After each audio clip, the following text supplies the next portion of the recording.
Ancha emas, bir qatı etdi. Orta Toqoyдун суусун не кылгансыңар? Кака буруп ийгенсиңер?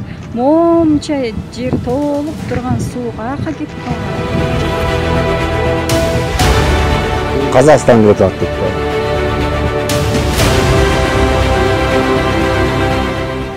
Тура май айында копс болду, июнда болду, июлдун аягында 26-сынан кийин мына Живостокко иштеп атабыз. Бул эч мындай эме деле жок.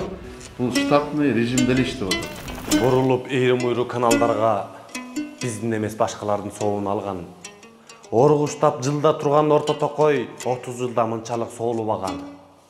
Азайгандан азаюуда жылдан жылга биз эмес айтышууда жашоочулар. Үйлөшкү жасалды.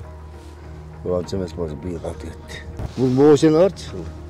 Bu жерге чейин эле. Bir ayva qatı etdi.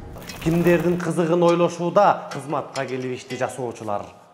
Жайылып койлор, төөлөр, уюдагы жайлоо болду көлкүлдөгөн суунун түбү элдерге жарыя кылып салдык деген эмне болду? Кой берилген балык түрү.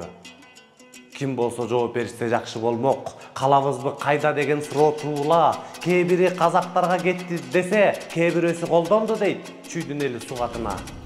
Азыр башка мамлекеттер менен, особенно казактар менен абдан көп спорлор болот. Бизге айтып атат, силер сууну бизге бербейсиңер, жеткизбейсиңер. Тура биз бүгүнкү күндө жеткизип бере албай атабыз. Жеткизип бере албайбыз, анткени өзүбүздүн потребностью мындай айтканда бизге жетпей турат. Суу сактагыч экенин баары билет. Айтасыңар бул силерге кес эмес деп. Өмүрдүн булагы суу экенин өткөндөр кыйналууда неченес деп. Аңырайып суунун башы ачык турса, качан жана кайсы сууну сактайсыңар? Күнөөлөп айткан оозду тытмалап шылтоо издеп өзүңөр дактайсыңар. Саалып атат суусу калбай какшыганча, секрет кылбай айткыла анча болду. Сатылып жаткан болсо эгерде сомундагы элдер билсин канча болду.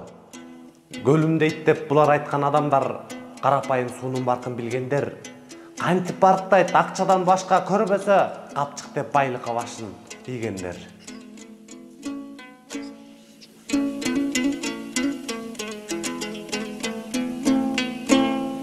Сиздин 87 сомуңуз Кыргызстандагы коррупция менен күрөшүүгө кандай жардам берет? Анткени айтайт десе каналынын миссиясы Кыргызстандын элине кызмат кылуу, элдин үнү болуу. Биз силердин көзүңөр менен карап, кулагыңар менен угуп, чилистендердин карасантай схемаларын ачыкка чыгарабыз. Аларды сиздер менен биздин кызыкчылыгыбыз үчүн, азыркы эркин Кыргызстандын жыргалчылыгы үчүн иштөөгө мажбурлайбыз. Эркиндик берилбейт, ага жетүү керек. Ал үчүн күрөшүүбүз керек. Patreon жөнүндө толук инструкцияны видеонун алдындагы шилтемеден көрсөңүз болот. Patreon'дон бизди колдоңуз.